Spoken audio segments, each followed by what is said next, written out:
तो क्या लगता है ये ऑनलाइन जो सिस्टम है और ऑफलाइन सिस्टम बेहतर क्या है, ऑनलाइन है या ऑफलाइन है या फिर दोनों अपनी जगह पे सही है?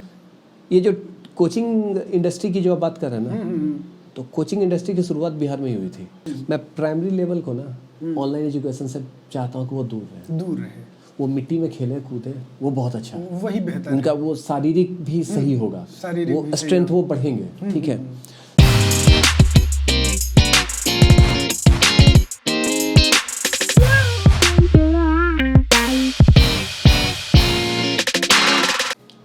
हेलो फ्रेंड्स, कैसे हैं आप सब? मैं प्रवीण एक बार फिर से बहुत बहुत स्वागत करता हूं आप सबों का द माही टॉक्स में। आज हमारे साथ हैं द अनअकैडमी में CSEET कैटेगरी के रैंक 1 एजुकेटर, जिनका नाम है सुशांत कुमार भारद्वाज। तो बहुत बहुत स्वागत है सर आपका। थैंक यू सर, ये CSEET कैटेगरी ये मुझे पर्सनली समझ में नहीं आया और आई थिंक बहुत लोगों को नहीं पता होगा, तो इसके बारे में थोड़ा सा सबसे पहले यही बताएं सर। देखिए, कॉमर्स लाइन में जैसे हम लोग क्या कहते हैं, 10th क्लास होता है तो 10th क्लास के बाद +2 करते हैं। तो +2 3 फॉर्मेट में हम लोग जनरली करते हैं। एक आर्ट्स होता है, ठीक है, एक साइंस होता है और एक कॉमर्स होता है। तो साइंस +2 करने के बाद आप किस फील्ड में जाते हैं जनरली? एक नॉर्मल ट्रेडिशनल बात करें हम लोग अगर, तो या तो हम इंजीनियरिंग में जाते हैं या मेडिकल में जाते हैं। इसके लिए प्लेटफॉर्म है हमारे पास। कॉमर्स वाले बच्चे कहाँ जाएंगे? कॉमर्स वालों के लिए भी या तो 2 केसेस हैं, एक एकेडमिक होता है, एक प्रोफेशनल होता है। ठीक है, तो एकेडमिक का मतलब क्या हुआ कि वो BCom करेंगे, MCom करेंगे, PhD करेंगे, और एक हुआ प्रोफेशनल, उसमें या तो वो CA बनेंगे, चार्टर्ड अकाउंटेंट, या वो कंपनी सेक्रेटरी बनेंगे, या वो कॉस्ट मैनेजमेंट अकाउंटेंट बनेंगे। तो ये जो CSEET है वो CS का पार्ट है, मतलब CS का फर्स्ट स्टेज आप कह सकते हैं इसको कहा, जिसका फुल फॉर्म है company secretary executive entrance test. अच्छा। तो आप सर एजुकेशन लाइन में हैं और एक बहुत अच्छे टीचर हैं, मैं आपको पर्सनली बहुत अच्छे जानता हूँ। तो ये शिक्षा, एजुकेशन है क्या? सबसे पहले इसी चीज़ पे हम लोग बात करेंगे, एजुकेशन है क्या? देखिए, एक्चुअली कल मेरे एक बहनोई भी हैं, डॉक्टर मृत्युंजय कुमार सिंह, अच्छे डॉक्टर हैं, हमारा होम टाउन है गया।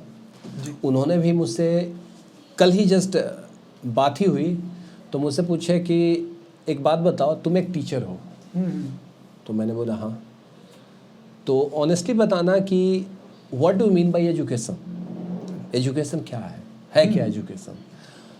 और ये पैसा कमाने का एक माध्यम है या समाज को बढ़ाने का एक माध्यम है? तो देखिए, मेरे हिसाब से अगर मैं एक शिक्षक होने के नाते बात करूँ ना आपसे, तो ये दोनों है। पुरानी कहावत है, जिस घर में सरस्वती का वास होता है उस घर में लक्ष्मी का वास होना निश्चित है जी, है ना। लेकिन जिस घर में लक्ष्मी का वास होता है कोई जरूरी नहीं है कि उस घर में सरस्वती का वास हो। एग्जाम्पल आप इसका ले सकते हैं, एक बिजनेसमैन और एक नॉर्मल पर्सन। हो सकता है नॉर्मल पर्सन जो है सो उसको जॉब नहीं लगे, नहीं, मगर वो शिक्षित है, तो कुछ करे या नहीं करे वो 10 बच्चों को बैठाकर पढ़ा लेगा। बिल्कुल।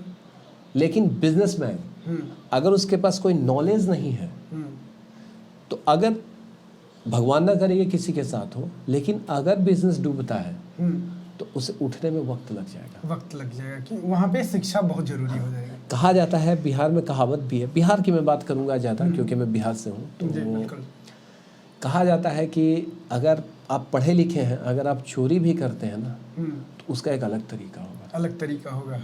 आप पढ़े लिखे और अनपढ़, मैं अनपढ़ यहाँ पे वो नहीं कहूँगा कि किताबी शिक्षा नहीं, शिक्षा बहुत तरह का होता है। ये समाज में आपको रहने के लायक बनाता है। वो समाज वो नहीं जो हिपोक्रेटिकल समाज है, नहीं, जो अपनी मानसिकता से घिरे हुए वो समाज नहीं। सोसाइटी का मतलब होता है कि आपसे डेवलप कितना हो रहा है जी, आप सोसाइटी को दे क्या रहे हैं। तो देखिए, एक शिक्षक का यही नहीं होता कर्तव्य कि बस आए किताबी कीड़ा टाइप से आए, आप किताब का नॉलेज दिए बच्चों को, निकल लिए। शिक्षक का ये होता है, शिक्षक एक तरह से ना आप समझ सकते हैं कि एक वृक्ष होता है। खुद तो वो अपने उसी स्थान पे खड़ा रहेगा, मगर वो चाहता है कि मेरे बच्चे इससे आगे बढ़े, हर क्षेत्र में फैले, हर क्षेत्र में जाए और अपना जो उनका अपना अब उनकी जो अपनी इच्छा है वो वहाँ पर अपने पद पर पहुँच जाए। हर एक शिक्षक का ये, और मेरे हिसाब से मैं व्यक्तिगत रूप से जानता हूँ कि मैं बोल रहा हूँ, मैं समझता भी हूँ, मानता भी हूँ कि अगर सपोज दैट आप तैयारी कर रहे हैं, मैं आपके यहाँ बिहार में बहुत फेमस है एक आईएएस की तैयारी, आईएएस की तैयारी, हाँ बहुत फेमस है, बहुत फेमस। यहाँ से बिहार से जितने बच्चे उठ के दिल्ली जाते हैं, तो दिल्ली गए तो किस लिए गए हो? दिल्ली यूनिवर्सिटी में एडमिशन लिया, ठीक है, क्यों? आईएएस। मैं भी गया था, तो मैं थोड़ी सी अपनी भी बता दूँ, बिल्कुल। तो मैं इकोनॉमिक्स पढ़ा, तो 10 दिन 15 दिन पढ़ा तो लगा कि हाँ चलो हो गया, इकोनॉमिक्स हो जाएगा। मैं सब कुछ टेस्ट कर रहा था। ऑप्शन मुझे, हम लोग के वक्त 2 ऑप्शन लेनी होती थी, तो एक तो मैंने मैथ्स चुना था अपना कि मैं मैथ्स रखूँगा, और दूसरा मैंने सोचा था, मुझे सब लोगों ने कहा था कि हिस्ट्री रख लेना, जीएस में बड़ा सपोर्ट आएगा जी। जब मैंने हिस्ट्री निकाला कि अब देखते हैं उसको भी पढ़ के क्या होता है, तो उसमें पूछा कि अकबर के पिता का नाम क्या था, अब उनके पिता का क्या नाम था। तो मैं एक दिन मैंने हिस्ट्री पढ़ा, मैंने अगले दिन अपने कुछ मेरे फ्रेंड्स भी बने थे, तो मैंने बोला कि भाई मैं छोड़ रहा हूँ, ये मेरे से पॉसिबिलिटी नहीं है ना कि अकबर के पापा कौन या अकबर के दादाजी कौन, मेरे से याद नहीं होगा, हमने मैथ्स में ही सही है जी। ठीक है। तो टीचिंग या शिक्षक जो होते हैं ना, वो आपको मार्गदर्शन एक देते हैं, मार्गदर्शन, ठीक है। शिक्षक जो होता है ना, वो बहुत कुछ होता है ना। तो शिक्षा का एक समाज के प्रति भी ना एक बहुत बड़ी जवाबदेही होती है, लेकिन समाज पूरे समाज को कहीं ना कहीं अगर ऊपर ले जाना है तो इसमें बहुत बड़ा रोल प्ले करता है, शिक्षक का बहुत बड़ा योगदान है। तो क्या अब किस तरह से देखते हैं, जो हमारे यहाँ जो पहले की शिक्षा पद्धति थी, जो एक कहा जाता है ऋषि मुनियों जो पढ़ाते थे कुटिया में, वो पैटर्न था, और ये आज जो 21वीं सदी का जो पैटर्न आ गया है, जो इतना डेवलप कर गया है चीज़ें, बहुत सारा फॉर्मेट बदल गया है, बहुत सारा चैन बदल गया है कि पहले का शिक्षा और अब का शिक्षा, क्या डिफरेंस क्या है उन दोनों के बीच, और क्या वो पहले वाला बेहतर था या अब वाला बेहतर है, या फिर दोनों अपने अपने जगह पे किस तरह से देखते हैं इस चीज़ को? देखिए, एक लाइन आप भी जानते होंगे, change is the universal law of nature, बदलाव संसार का एक नियम है ना। रात होती है, दिन तो होना है, बिल्कुल। सूर्य का उदय होता है तो सूर्य का अस्त भी होता है, ठीक है। बिल्कुल। तो ये स्टेज की बात है, स्टेज की बात है। जिस समय आप ऋषि मुनियों वाली बात कर रहे हो ना, आज भी कहीं एक जगह है। आप वेस्ट बंगाल में शांति निकेतन यूनिवर्सिटी चले जाए जी, रविन्द्रनाथ टैगोर की यूनिवर्सिटी में, शिक्षा पद्धति वही उस टाइप से है नहीं, वो उसको रिफॉर्म कर दिया, बट वो आज भी उस टाइप का चल रहा है, ठीक है। देखिए, आप अगर महाभारत काल की बात करें तो महाभारत काल में आपको याद होगा यक्ष युधिष्ठिर, आपने बच्चे से 3-4 से ही पढ़ते हैं, बिल्कुल। तो यक्ष ने युधिष्ठिर से एक सवाल किया था, कौन सी विद्या सर्वोपरि, कौन सी विद्या सर्वोपरि है? तो युधिष्ठिर का एक जवाब था, अर्थकरी विद्या सर्वोपरि, जिस विद्या से धनोपार्जन हो जाए, आप अपने परिवार का लालन पालन कर सकते हैं, वो विद्या सर्वोपरि है। तो वो एक स्टेज था जो, और आज की बात अगर कर रहे हैं तो वो भी सही था, ये भी सही है, हाँ। लेकिन मैं अभी जो करंट इधर, मैं 1992 के बाद की बात करूंगा, 1992 के बाद की एजुकेशन सिस्टम में, स्पेशली मैं फिलहाल बिहार की बात करूंगा। आप 1950 तक पूरे बिहार में सिर्फ एक बोर्ड एग्जाम होता है, 10th एग्जाम, सिर्फ पटना यूनिवर्सिटी लेती थी, पूरे बिहार का कंडक्ट कराती थी। वो लेवल मुझे आज भी पसंद है। आपको पता है, मैं मैथ्स में बहुत कमज़ोर स्टूडेंट था, आज मैं मैथ्स ही पढ़ाता हूँ, हाँ, मैथ्स ही मैं पढ़ाता हूँ, और उसमें मैं फेल होता था। मैं ना स्कूल का नाम आपको बता सकता हूँ, मैं एक स्टेट बोर्ड का स्टूडेंट रहा हूँ, बट मैं था कहीं CBSE स्कूल में ही, क्योंकि मैं पढ़ता नहीं था, तो मुझे भाई ऑब्वियसली अब तो एक टीचर मुझे मिले मेरे होम टाउन में ही, गया में। तो आप यूँ कहें ना कि जो जीरो होता है ना, उन्होंने मुझे हाथ उंगली पकड़ के मैथ्स बनाना सिखाया। जो डर से भागना और डर के साथ डटे रहना। बिहार में एक प्रॉब्लम है, आप एक चीज़ देख लीजिएगा, मैं इस पर हम लोग आगे भी चर्चा करेंगे। मैथमेटिक्स को लेकर चर्चा होगी और बहुत होगी, बहुत भागते हैं सब्जेक्ट का। जब चयन होगा ना तब हम लोग बात करेंगे इस पे कि क्यों हम लोग कहाँ से साइंस के कौन से बच्चे लेते हैं, कॉमर्स कौन से बच्चे लेते हैं, आर्ट्स कौन से बच्चे लेते हैं, इस पर हम लोग डिस्कशन करेंगे। तो उनसे जब मैंने मैथ सीखा ना तो मैं छोटा छोटा करके मैं मैथ सीखा। आपको पता है, मैं एक लालजी प्रसाद थे यहाँ BN कॉलेज के प्रोफेसर थे, अभी कुछ दिनों पहले उनकी का देहांत हुआ। उनकी बुक आती थी, new school algebra, new school trigonometry, new school geometry, new school arithmetic, ठीक है, ऐसे ऐसे 5 बुक आती थी जो 1980 तक चलती थी बिहार में। 82 एग्जैक्ट, मुझे कब एजुकेशन सिस्टम यहाँ का बदला है मुझे याद नहीं है। उस वक्त वो बुक मुझे गलती से यहाँ पटना साइंस कॉलेज के सामने जो पुरानी जो बुक्स की दुकानें होती है ना वहाँ से मिली थी, और वो सर ने बोला था कि जाके ले लेना, ये वहाँ पर मिलता है। मैंने ले लिया। अब आपको पता है उस बुक का डिफरेंस और आज के बुक का डिफरेंस, दोनों का आसमान ज़मीन का फ़र्क है। बहुत, हाँ बहुत फ़र्क है। आप फ़र्क ये है कि उसमें उन्होंने ना क्या किया है ना कि एक लेवल का तक का क्वेश्चन आपको दिया है। जैसे अलजेब्रा, मैथमेटिक्स का ना पार्ट बढ़ता है, अलजेब्रा अलग हो गया, अरिथमेटिक अलग हो गया, ज्योमेट्री अलग हो गया, ट्रिगोनोमेट्री अलग हो गया।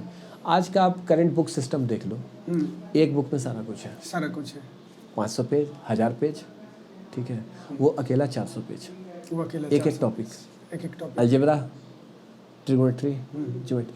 तो मैथमेटिक्स एक प्रैक्टिकल सब्जेक्ट है। आप इसमें जितना करेंगे ना, जितना पढ़ेंगे ना, जितना बनाएंगे ना, उतना ही आपका निखार आएगा आपके सोचने में। ये तो पार्टिकुलर सब्जेक्ट की बात कर लिए। अगर ये सिस्टम की बात करें तो क्या ये पहले हम लोग जहाँ से शिक्षा प्राप्त किए हैं पूरा 9th 10th 11th 12th, तो हम लोग कहीं ना कहीं ऑफलाइन ही एजुकेशन ज़्यादा हासिल किए हैं। लेकिन अभी के डेट में जो ऑनलाइन एजुकेशन का जो सिस्टम, आप खुद एक ऑनलाइन टीचर हैं, पढ़ाते हैं, तो क्या लगता है ये ऑनलाइन जो सिस्टम है और ऑफलाइन सिस्टम बेहतर क्या है? ऑनलाइन है या ऑफलाइन है, या फिर दोनों अपनी जगह पे सही है? देखिए, या ऑनलाइन से क्या कहाँ तक इंसान चीज़ें प्राप्त कर सकता है शिक्षा, ऑफलाइन में कहाँ तक फैसिलिटी है, उससे क्या हमें मिल सकती है, कितना बेहतर से बेहतर हायर एजुकेशन मिल सकता है, या फिर ऑनलाइन से ज़्यादा ऑप्शंस हैं, हमें ज़्यादा पढ़ने कुछ मिलेगा? इस पर देखिए, ऑनलाइन और ऑफलाइन में एक तरह से आप मुझसे अंतर पूछ रहे हैं। हाँ, बेहतर कौन है? बेहतर कौन है? लोग आज के डेट में, जैसे हम लोग जहाँ से आते हैं बिहार से, तो अभी तक के आई थिंक बहुत सारे लोग हैं जो ऑनलाइन की ओर मूव नहीं किए हैं। उनको सीधा से है कि गांव से उठो, पटना जाओ, एक रूम लो, पढ़ाई करो, और उससे अपना रेलवे का तैयारी और जो भी एक नॉर्मल प्रिपरेशन। लेकिन क्या उन लोगों को क्या बताना चाहेंगे कि क्या ऑनलाइन से आप घर से भी उससे बेहतर शिक्षा प्राप्त कर सकते हैं, या फिर उसमें बेहतर सिस्टम है जहाँ से हम कुछ अच्छा उससे हमें मिल सकता है? देखिए, मैं इस पे ना एक स्टेप बाय स्टेप आऊँगा। बिल्कुल।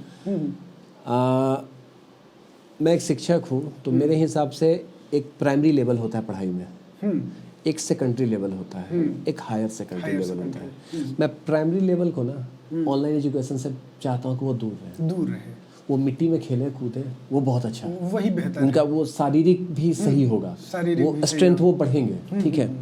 सेकेंडरी को ही बोलूँगा ना कि वो रहे, क्योंकि एक लेवल तक ना, ये जो कोचिंग इंडस्ट्री की जो आप बात कर रहे हैं ना, तो कोचिंग इंडस्ट्री की शुरुआत बिहार में ही हुई थी। आपको पता है ये बात?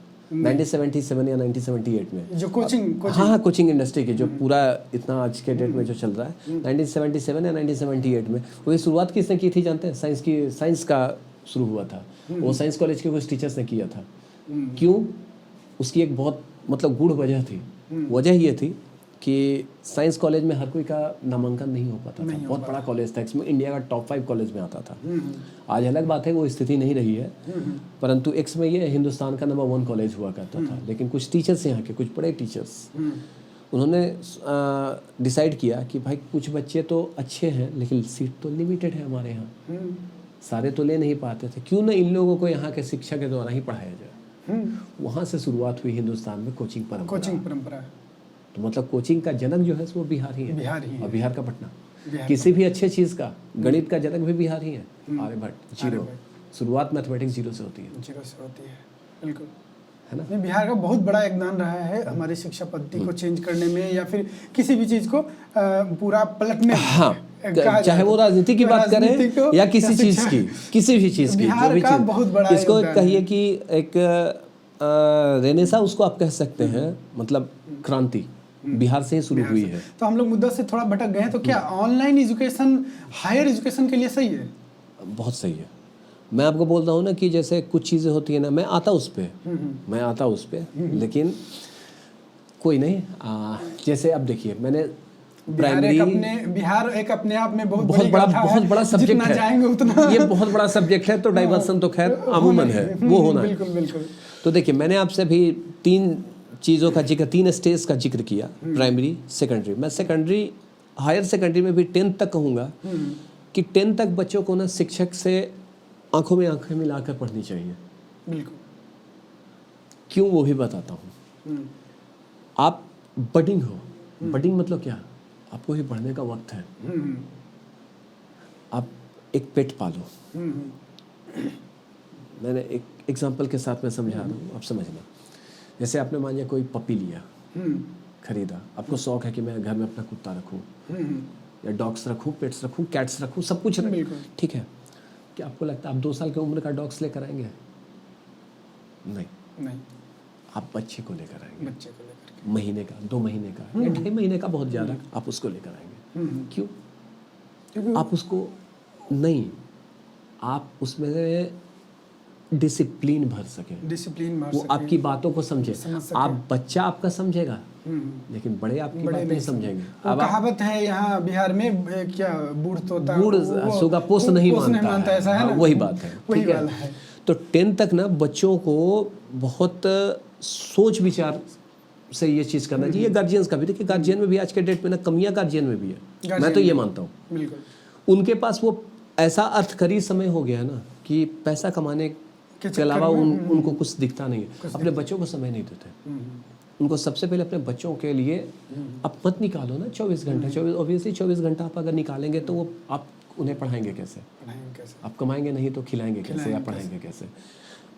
पर प्रतिदिन 1 घंटा तो निकाला जा सकता है। 1 घंटा अपने बच्चे के साथ बैठिए, 1 घंटा बच्चों के साथ बैठिएगा, उससे बातें कीजिए, मत पढ़ाइए। ऐसे भी अगर मेरा ही बेटा रहेगा ना, मुझसे नहीं पढ़ेगा, मैं कितना ही बड़ा टीचर बन जाऊँ, ऐसा होता है, ठीक है। कितना भी बड़ा टीचर मेरे से नहीं पढ़ेगा, वो दूसरे से पढ़ ले, मेरे ही विद्यार्थी से वो पढ़ ले, लेकिन मेरे से नहीं पढ़ेगा। ये एक सिचुएशन है। तो आपको क्या चाहिए ना कि मैं मानता हूँ कि विदिन 10 तक मैं ऑनलाइन को प्रेफरेंस नहीं दूंगा। वहाँ बच्चों को ना एक बडिंग का है, और बडिंग ना टीचर जब शिक्षक सामने से पढ़ाता है ना, तो टीचर को पता चलता है ना कि इस बच्चे, जैसे मैं एक टीचर हूँ, सपोज आप मेरे स्टूडेंट हैं, ठीक है, मैं आपकी आंखों को देखकर पढ़ लूँगा, एक एक्सपीरियंस टीचर।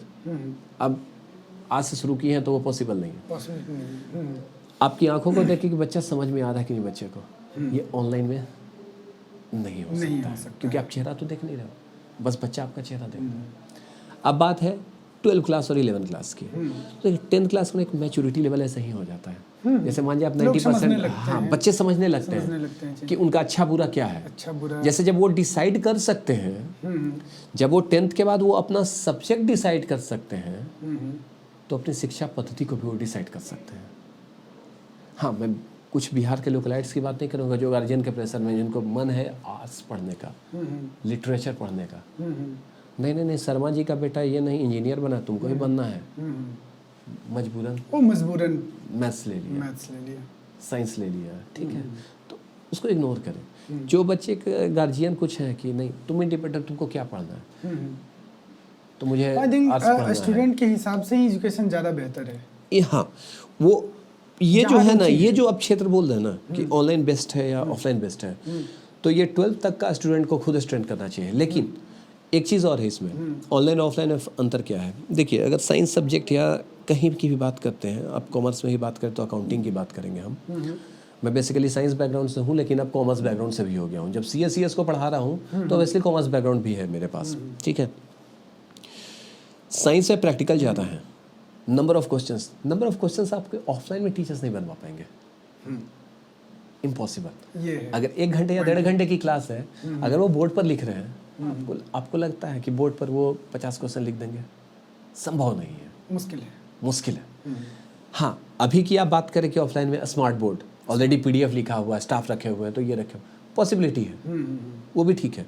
लेकिन कहीं ना कहीं ऑनलाइन में ऐसे भी आपका ना ज़्यादा क्वेश्चन डिस्कशन हो जाएगा with respect to offline. Offline में क्या होता है ना कि 10 बच्चे हैं, दोस्ती तो आपकी होगी ही, डाइवर्सन थोड़ा सा जाएगा, ये सच्चाई है। ये सच है। ऑनलाइन में क्या है कि गार्जियन इतने आज के डेट में ना मैक्सिमम गार्जियन जो पैसा इन्वेस्ट कर रहे हैं ना, इतने डिटरमिन्ड है ना कि बच्चों के लिए एक रूम लग देते हैं, उसके डाइवर्सन का कोई रहता ही नहीं है।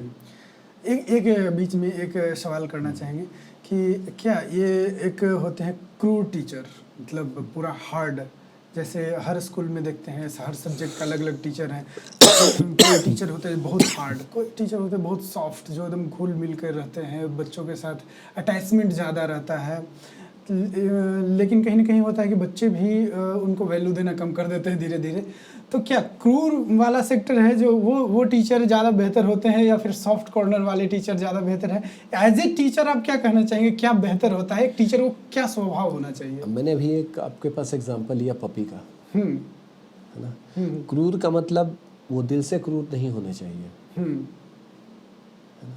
नारियल देखिए आप, ऊपर का उसका बहुत कड़ा होता है, कड़ा होता है, फल कौन सा होता है? अंदर में वो बड़ा मीठा होता है, बड़ा मीठा होता है ना। तो टीचर को एक नारियल की तरह होना चाहिए, किसी भी शिक्षक को।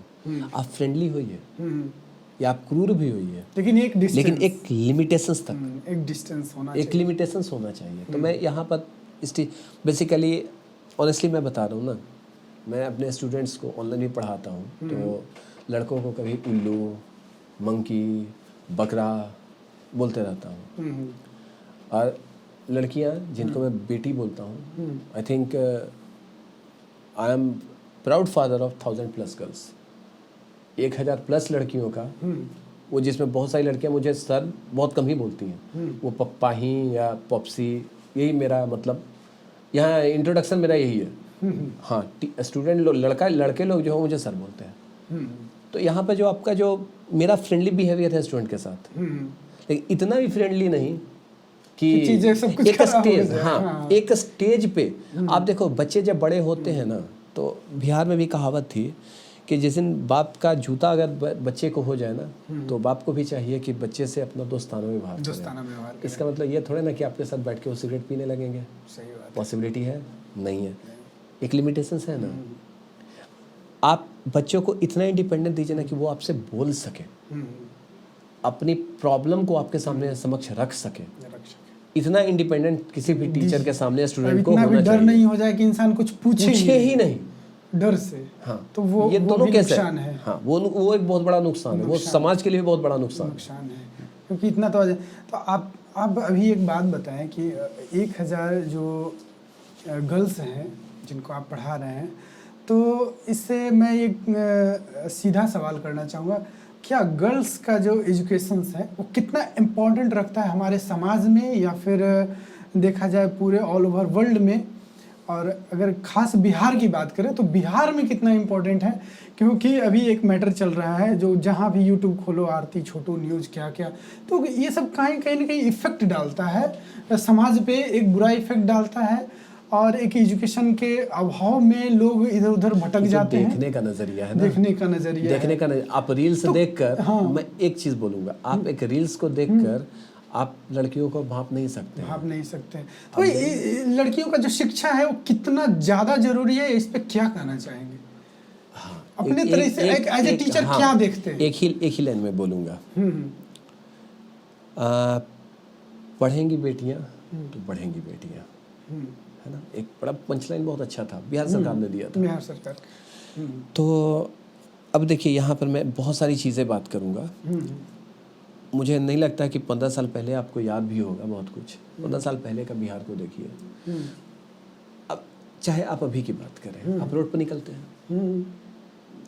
डाक बंगला ये सब हर जगह आप देखते होंगे, लेडीज़ कांस्टेबल देखते हैं ना, मिलते हैं। आप 15 साल पहले का अगर देख लेते हैं, मैं पॉलिटिकल कोई यहाँ पे नहीं जा रहा हूँ, 15 साल पहले की बात देख लीजिए, जहाँ शिक्षा नहीं थी लड़कियों में, आपको यहाँ बहुत कम मिलते थे। हर कोई राजवाला वर्मा नहीं होता, राजबाला वर्मा आज की नहीं, वो गया की डीएम रही थी। गया की डीएम रही थी। ये मैं आज की बात नहीं कर रहा हूँ, मैं आई थिंक 1996 या 97 की बात कर रहा हूँ। राजबाला वर्मा गया में डीएम, जिनको हंटर वाली मैडम भी कहा जाता था। अभी वो झारखंड में ऐसा सेक्रेटरी के पोस्ट पे है कुछ पे, तो वो एक लेवल पे है, मैं उनकी बात नहीं करूँगा, वो यूनिक है, अलग अलग कुछ लोग। लेकिन आज आपको ना रोड पे चलते जाइए, बहुत अच्छे पोस्ट, बहुत मतलब हर जगह आपको महिला सिपाही मिलेंगी। आप गांव में जाइए, बहुत अच्छे बहुत सारी चीजें हैं। आप गांव में निकलिए, साइकिल से लड़कियां जा रही हैं, डेवलपमेंट है। और देखिए एक और चीज, एक कहावत, एक बच्ची को आप अगर पढ़ाते हो ना, एक बेटी को, तो आप समझिए ना कि एक पूरी फैमिली को पढ़ा रहे हो, एक पूरा परिवार है ना। आप गौर कीजिए, एक बेटा जो है सो वहीं तक लिमिटेशन रखेगा, अपने घर तक ही। लेकिन अगर बेटी पढ़ेगी ना, वो बहुत बढ़ेगी, वो बहुतों को पढ़ाती है। कहा जाता है, बिहार में आप भी है, कहावत सुनी ही है, एक लड़की को पढ़ाने से 7 पुश्त पढ़ता है। बिल्कुल, क्योंकि संस्कार शुरुआत जो बच्चे पैदा होंगे आगे फ्यूचर में, तो उसकी पहली शिक्षिका जो होती है ना, वो माँ ही होती है। तो बहुत सारी चीज़ें हैं। और जैसे देखिए, अगर हमारे यहाँ की लड़कियाँ, या कोई भी, मैं जनरली लड़कियों की बात कर रहा हूँ, गर्ल्स एजुकेशन की बात निकली है, तो हम लोग पहले बिहार पे ही डिस्कस करें, क्या ये सिपाही के लायक ही हैं? नहीं। और भी बेहतर, एक लेवल बढ़ा, एक और लेवल बढ़ा, तो उससे इंस्पेक्टर, सब इंस्पेक्टर, दरोगा, जो भी जैसे जैसे पोस्ट है वहाँ तक पहुँचेंगे। बिहार की लड़कियाँ आईपीएस भी तो हैं, आईपीएस भी है ना। बिल्कुल है। बहुत सारी लड़कियाँ हैं, बहुत सारी लड़कियाँ हैं जो कि आईपीएस हैं, आईएएस हैं। ऐसे जो मतलब एक किसको कहते हैं ना, हिडन ट्रेजर या गोल्डन नेस्ट कहते हैं ना। हिडन ट्रेजर मतलब संपत्ति, छिपी हुई संपत्ति।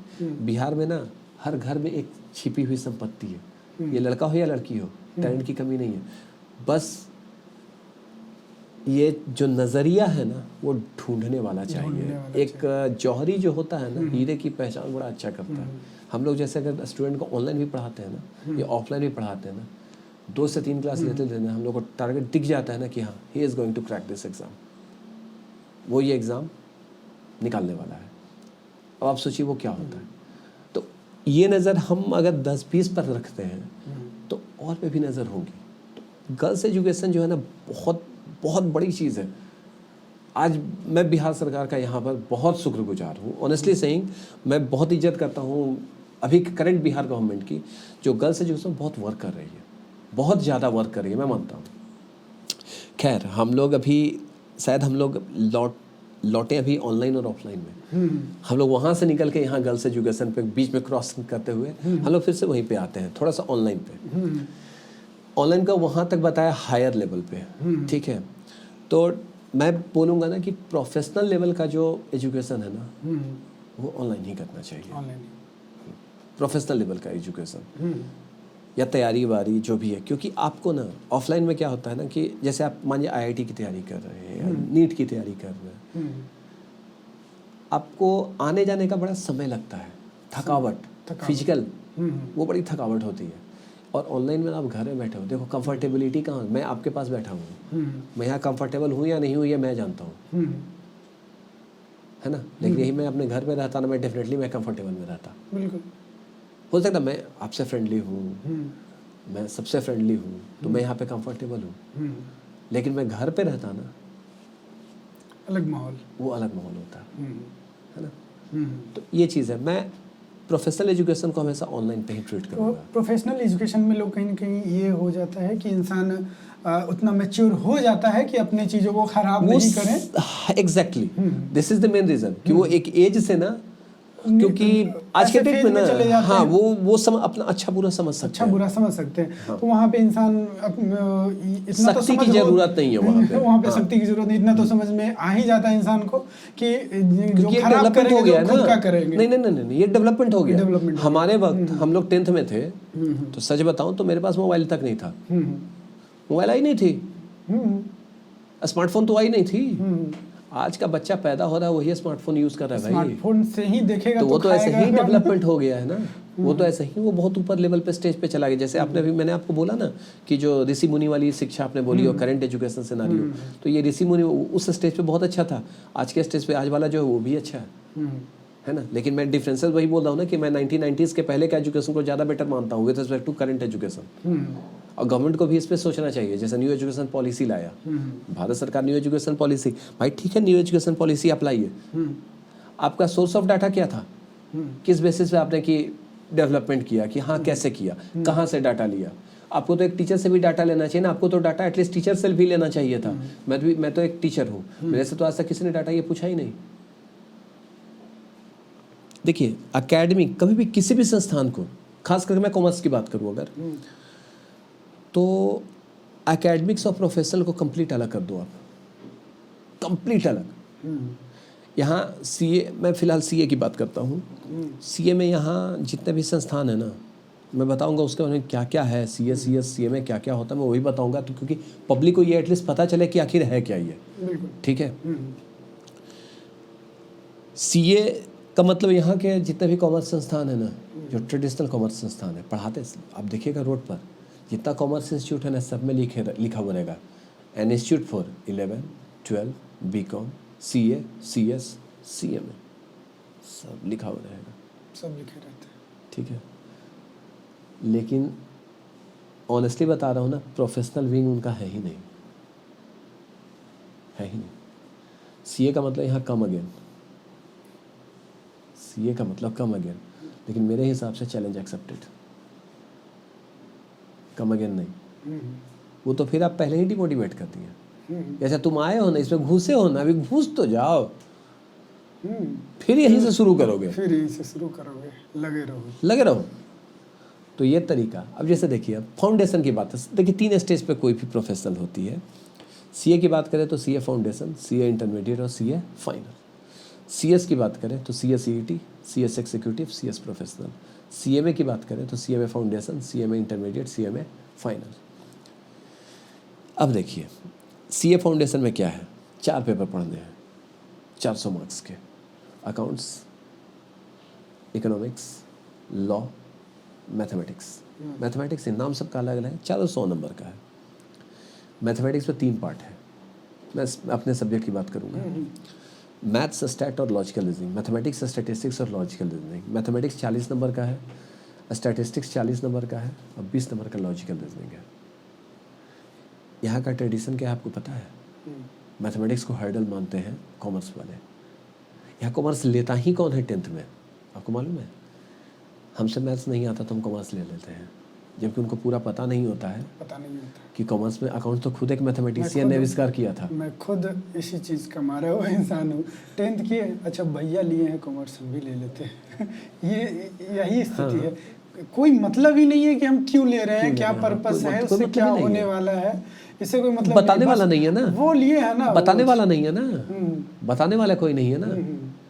बस ये मैं पर्सनली, इसमें कोई बेइज्जती वाली बात नहीं है या फिर जो बोले लो, मैं यही सोचा था सीए थोड़ा चार्टर्ड अकाउंट बोलने में अच्छा लग रहा है चीज़ें, ठीक है, और कॉमर्स थोड़ा सा वेटेड चीज़ है, बस ले लेना, कॉमर्स में बस वेटेड है। हाँ, तो इस यही सोच करके मैं ले लिया था। होना जाना कुछ नहीं, हमारा सेक्टर अलग था, जोन अलग था, करना कुछ और था, बस एक मज़ा आ रहा था तो ले लिए थे। बस वो मज़ा नहीं लेना है, वो मज़ा के लिए नहीं कोई।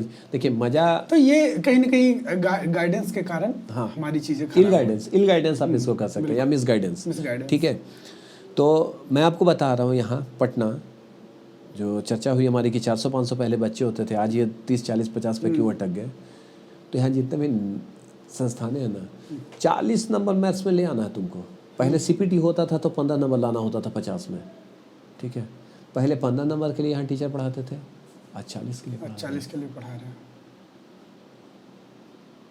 ये हुआ पहला डिफरेंस पटना और दिल्ली में, या पटना और कोलकाता में। वहाँ 40 नंबर के लिए नहीं पढ़ाते। ठीक है तुम ले आओ, कोशिश करो, लेकिन वहाँ टारगेट रखते हो, बताते हैं कि एटलीस्ट तुम ला सकते हो, कोशिश करो। यहीं के बच्चे वहाँ जाते हैं ना तो 80 और 90, आपको पता है सीए फाउंडेशन है ना, 80 मार्क्स लाना कोई बहुत बड़ी चीज़ नहीं है। अब आप सोचिए मैं ये क्यों बोल रहा हूँ, 80 मार्क्स लाना यहाँ 40 के लिए। यहाँ शिक्षक मेहनत नहीं करते हैं। आप यहाँ के 90% टीचर्स का 8 साल पहले कॉपी उठा लीजिए, 8 साल पहले बच्चे का कॉपी उठाइएगा और आज का कॉपी उठाइए, लाइन बाय लाइन अगर नहीं मिल गया हो ना तो आप बता दीजिएगा, लाइन बाय लाइन। क्या आपको लगता है किसी भी चीज़ में? अच्छा, आप 1 महीना पहले जिस लेवल पे म्यूज़िक बना रहे थे, क्या आप 1 महीने के बाद उसी लेवल पे बनाएंगे? क्या अपने आप को अपडेट करेंगे? अपडेट करना बहुत ज़रूरी है। मैंने स्टार्टिंग में ही हम लोगों ने एक बात की थी, change is universal law of nature. यहाँ शिक्षक ने चेंज अपने आप को नहीं किया, नहीं, सिर्फ ईगो में रह गए। ये बदलाव की बहुत ज़्यादा ज़रूरत है। सबसे पहले एक मैं आपको बताऊंगा, मैं कॉमर्स एजुकेशन की बात करूंगा, अभी मैं हम लोग क्या करने वाले वो भी मैं आपको, हालांकि वो एज आपको लगेगा कि ये एडवर्टाइजमेंट है, ये एडवर्टाइजमेंट नहीं है हमारा, ये एडवर्टाइजमेंट नहीं है। हम लोगों का एक ब्लूप्रिंट क्या है ना, वो भी मैं बताऊंगा। तो ये जो सीए सेक्टर जो है होता है ना, सीए सेक्टर ना बहुत रिस्की सेक्टर होता है लोगों के लिए, है ना। कुछ टीचर है ना, स्पेशलिटी की मैंने बात की तो आप एक चीज़ में स्पेशल हो सकते हैं, अपडेट आप अपने आप को जब तक नहीं रखेंगे तब तक कुछ नहीं होगा। तो कुछ शिक्षक ऐसे भी हैं आपको मिलेंगे जो पूरा एक सब्जेक्ट ही खुद पढ़ाएंगे। क्यों? पैसा, पैसा, पैसा मेरे पास है। सच यही है, मनी मेकिंग। बच्चे का कैरियर तेल लेने जाए कोई फर्क हमको नहीं पड़ता, हमको बस पैसा चाहिए और तुम हमको दो बस, है ना। ये चीज़ है। अब देखिए हर एक फील्ड में यही है, हर एक फील्ड में यही है। एडवर्टाइजमेंट का जितना अच्छा आप कर सकते हैं ऐड, उससे बच्चे भी आकर्षित हो जाते हैं, आएंगे, और अंदर जैसे ही जाते हैं ना, ढाक का 3 बात, मिलता कुछ नहीं। तो ये ट्रांसपेरेंस कैसे लोग कैसे समझ पाएं कि हाँ, अपनी मानसिकता बदलनी होगी। स्टूडेंट को भी एक डेवलपमेंट सोच के देखना होगा। All that glitters are not gold. जैसे अभी 10-12 क्लास का रिजल्ट आया है, सॉरी, आप एडवर्टाइजमेंट में देख रहे होंगे 95%, 96%, 96, कितने बच्चों का आया? कितने बच्चों का आया? आपको पता है, कोई कहता है मेरा 100% रिजल्ट, 100%, भाई 100% रिजल्ट नहीं होता है।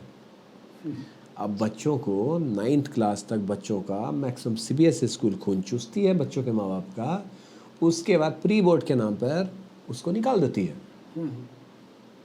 सीट तो लिमिटेड है, किसी भी स्कूल को लिमिटेड 10th के लिए ही आप भराएंगे ना, सीमा से ज़्यादा वो ले लेते हैं तो उनको तो निकालना है।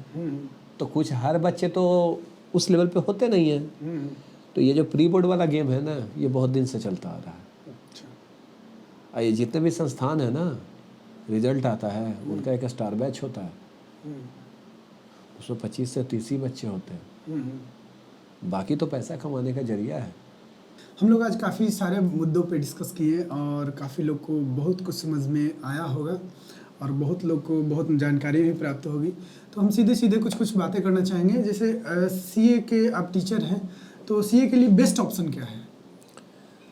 देखिए, सीए के लिए बेस्ट ऑप्शन अगर आप बिहार में आना चाहते हैं तो मैं यहाँ पे अपनी बिहार के बच्चों के लिए, हाँ, मैं अपनी एडवर्टाइजमेंट नहीं करूँगा कि, लेकिन फिर मैं बता रहा हूँ ना कि मैंने आपसे बोला था अभी कि मैं, सुमित और नितिन ने मिलकर एक प्लान बनाया था। ब्लूप्रिंट 3 साल पहले से स्टार्ट हुई थी।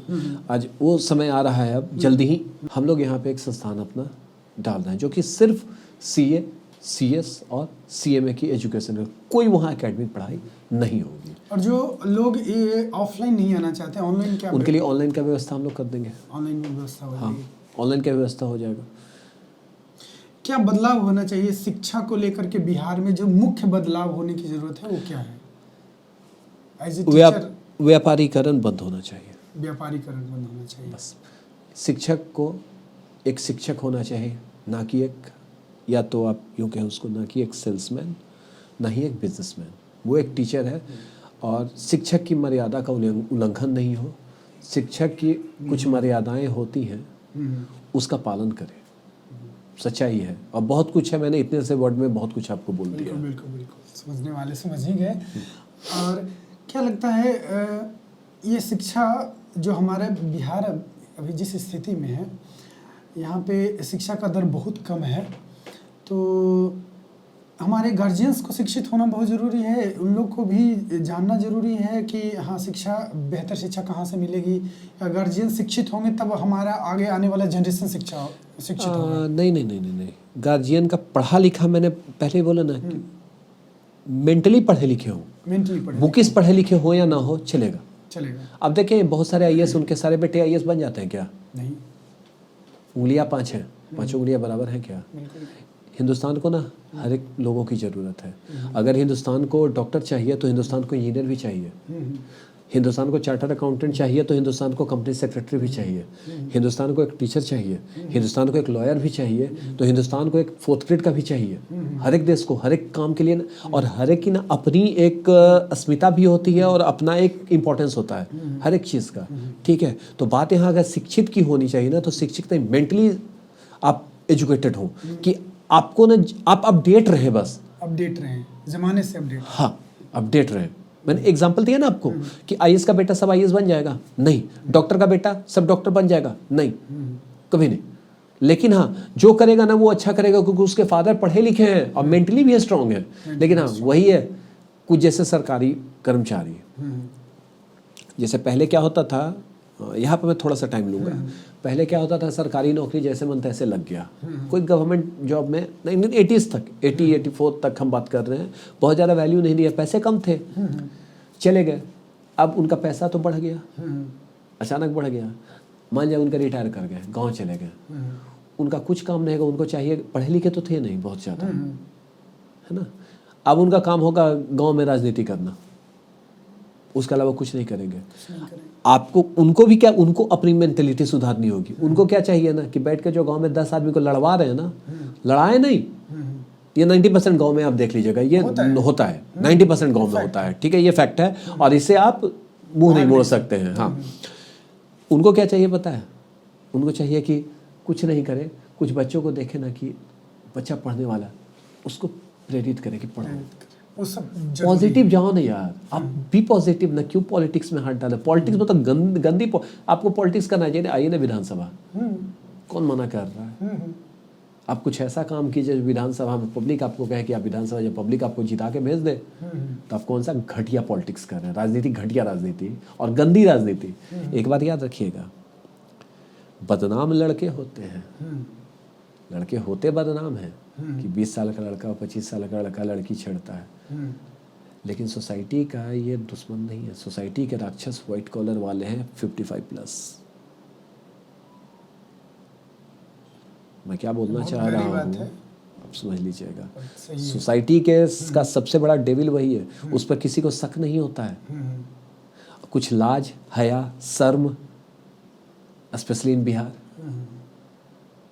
है ना, लाज, हया, शर्म, बहुत कुछ कर, मैंने बहुत कुछ किया, बहुत कुछ कहा, ये इन्वॉल्वमेंट की कमी है। एजुकेशनल इन्वॉल्वमेंट, यही एजुकेशनल इन्वॉल्वमेंट है। इन्वॉल्वमेंट बनाना बहुत जरूरी है। बच्चियों को पढ़ाना बहुत जरूरी है, क्योंकि बच्चियां नहीं पढ़ाएंगे तो घर पे रहेंगे।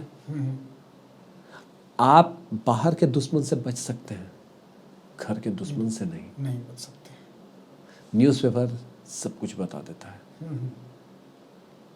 न्यूज़पेपर का हमेशा तीसरा पन्ना पढ़िए। तीसरा मैं बात कर रहा हूँ, समझिए इस बात को मैं क्या बोल रहा हूँ।